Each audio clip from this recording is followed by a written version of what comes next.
السلام علیکم ورحمۃ اللہ وبرکاتہ۔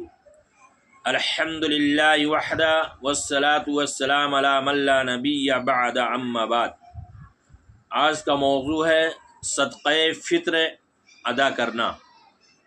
وعن ابن عمر رضی اللہ عنہما قال فرض رسول اللہ صلی اللہ علیہ وسلم زکاة الفطر صاعا من تمر او صاعا ومن شعير على العبد والحر والذكر والأنثى والصغير والكبير من المسلمين وأمر بها أن تؤدي قبل خروج الناس إلى الصلاة متفق علیہ۔ حضرت ابن عمر رضی اللہ عنہما سے روایت ہے کہ اللہ کے رسول صلی اللہ علیہ وسلم نے زکوٰۃ الفطر فرض قرار دی ہے، اور وہ 1 سا کھجور یا 1 سا جو ہے، غلام اور آزاد پر، مرد و عورت پر، چھوٹے اور بڑے پر، اور آپ نے یہ بھی حکم دیا ہے کہ اسے نماز عید کے نکلنے سے پہلے ادا کیا جائے۔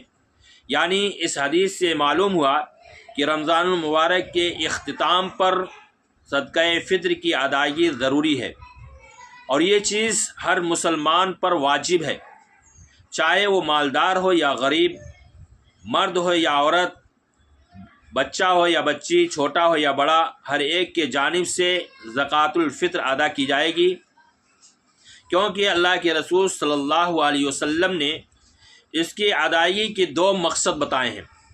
پہلا یہ ہے کہ ایک تو روزوں میں جو کمی یا نقص یا کمی رہ گئی ہے اس سے اس کی تلافی ہوتی ہے، اور اس میں امیر و غریب سب برابر ہیں، اور البتہ اگر کوئی بہت ہی غریب ہے اور اس کے پاس ایک وقت کے بھی کھانے کے لیے روزی نہیں ہے، تو اس سے مستثنیٰ یعنی خارج ہے۔ دوسرے نادار اور غریب لوگوں کو کھانا مل جاتا ہے تاکہ وہ بھی عید کی خوشی میں برابر کے شریک ہو سکیں۔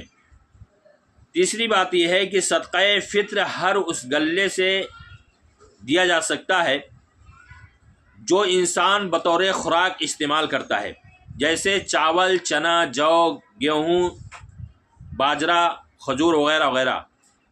اگر کسی کے پاس غلہ نہیں ہے اور وہ سامنے والے کو روپیے کی زیادہ ضرورت ہے، تو ایسی صورت میں وہ غلہ کے بجائے روپیہ نکال سکتا ہے، لیکن اس بات کا خیال رکھا جائے کہ جو چیز وہ کھانے میں استعمال کرتا ہے اسی حساب سے اس کی قیمت لگا کر صدقہ فطر ادا کیا جائے گا۔ اس حدیث سے معلوم ہوا کہ اللہ رب العالمین ہم تمام لوگوں کو صدقہ فطر صحیح سنت کے مطابق نکالنے کی توفیق عطا فرمائے۔ آمین۔ السلام علیکم۔